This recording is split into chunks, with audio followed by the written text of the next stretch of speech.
So welcome everybody to the Digital Ethnography Summer School in Barcelona.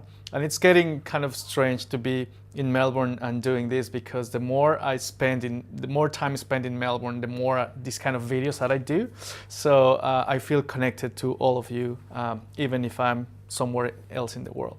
Okay, so my participation in the summer school and what I want to share with you is something that I've been developing and I've been thinking in the last couple of years, which is based on some of the early fieldwork that I did, and I'll just try to explain. So the lecture or the sharing video that I will do with you is called Enhanced Mobile Photography. And the idea comes really from my fieldwork with photographers in Barcelona and in some other places, but mostly in Barcelona. And I just realized that people were increasingly using mobile photography to do strange things. For example, take photos of lists, take photos of things that they want to buy later, take photos of, I don't know, things they want to remember. So this is a whole idea of how can we use mobile photography to engage with the world and try to connect with it. It's something that I've been thinking lately, and it's based on one of my ethnographic findings in that work. So what I will try to do is to connect these informant practices that I found in my early digital fieldwork with research, with a way to think about research method, with a way to use photography in the same way that my informants used it, but now with more discipline, kind of like ethnographic thinking. So thanks to the availability and easiness of storing and sharing and enhancing, mobile photography has become really, really important in our everyday lives. I'm pretty sure all of you have a mobile phone in your hands or in your pockets right now. I'm pretty sure that all of you use it. But also the mobility and the malleability of these images are so important that we should definitely think about that as well. And as I was saying, the increased use of camera phones and smartphones as a visual note-taking. So that's the base, more or less, of what I want to share today. I think mobile photography presents four key elements. On the one hand is the mobility. So, you know, the whole idea of the best camera that you have is the camera that you have with you, and we have mobile phones with us all the time. The availability of them, as I say, we have it with us. The malleability, not only of the images, we can just share them, we can transform them, we can edit them, we can upload them to different places, and also the affordability, because one of the key questions and one of the key elements of mobile photography right now is the way we can use it for different purposes and in different contexts. I really do like this quote from Dorothea Lange, which was a famous photographer. I'm pretty sure you remember the photo of the mother with the child in the 1930s. And she used to say, the camera is an instrument that teaches people how to see without a camera. And for me, that's essential for what we're trying to deal today, which is how do we see through the camera in a way that teaches us how to see without a camera. Now, some people have talked about developing a photographic eye, and not everyone has to become a photographer or anything like that, but I think increasingly people using digital elements to do ethnographic work are using these kind of images in this specific way and are thinking more with images. So this visual thinking is becoming more and more pervasive in our ethnographic thinking. So to bring an anthropologist to the table or to the screen, David McDougall say that to look with a camera is to see with some purpose and leave a trace of that process in the resulting images. So combining these two things, how do we see with a camera? What can we learn from seeing with a camera? And how can we use that as an ethnographic element in our fieldwork? So to think with a camera, combining these two, to think with a camera and leave a trace of that imagining, and I'm trying to be playful with two words, image and imagination, with imagining in the resulting thinking. So what can we do with visuals? The idea is not only to think about visual data or traditional. I take a photo of this to represent what I'm seeing to other people. I think the idea is to try to go beyond this idea.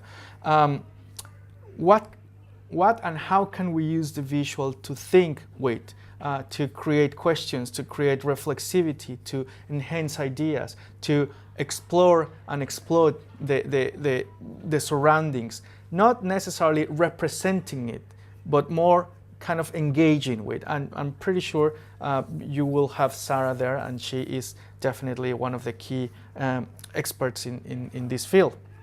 Now, thinking about visual thinking, I want to briefly present 3 kind of exploratory ideas that I've been dealing and working with in the, as I say, in the past months, and trying to develop not necessarily methodologies, but at least techniques that could be useful for you in your fieldwork in Barcelona. So these techniques are not necessarily new, but what is new, I guess, is the possibility, the affordability, and the availability of these technologies in our pockets. The first one I want to discuss is what I call trajectories. And as you can see here in the slide, I publish a paper that you're going to be reading, I think, in visual studies a couple of some months ago, and then you can see what I'm meaning to this. It all started with a project in Barcelona, precisely about supermarket trolleys. I just found a supermarket trolley once, and I started to see more and more supermarket trolleys. So I started photographing first the trolleys, and then the people with the trolleys. And then I just realized that on my way to work, I was going in the opposite direction to these people. And when I came back from work, I was also going in the opposite direction. So I started to imagine things. I started to think about what is the relationship between supermarket trolleys and capitalism, and supermarket trolleys and the city, and supermarket trolleys and inequalities, etc. So as I said, it's just a way to think about it. So you have 3 images now in the next slide, and these are projects that are kind of like follow-on projects from that one, the supermarket trolley ones. And the first one is windows. So I'm interested in the idea of windows as objects, but also as a liminal spaces between an inside and an outside. It has to do with material culture. It has to do with a number of elements, with what is private, what is public, and these are all elements that I've been thinking in some other projects. But I've been collecting windows that present or that show to the exterior an element, objects, photographs, posters, etc. So you can see here a beautiful wooden horse, and this was one of the first photos that I took in this series. And I've been constructing this series as a photographic series, nothing to do with research per se, but they allow me to think about the big questions of society. These are some examples of this. So the whole idea of liminal spaces, values, objects, etc. The second project in this kind of same direction is one about infrastructures, because mostly one of my discussions lately, especially with Heather Horst, about what is the importance and the role of infrastructures in material and visual practices and in media practices. So I've been starting to think, what is what we see and what we don't see? What is the visible and the invisible of this infrastructure? So I've started taking pictures of infrastructure. So you can see here kind of a connector. I think this was taken actually in the Barcelona subway. And then you see water infrastructure, and then the measurement of it.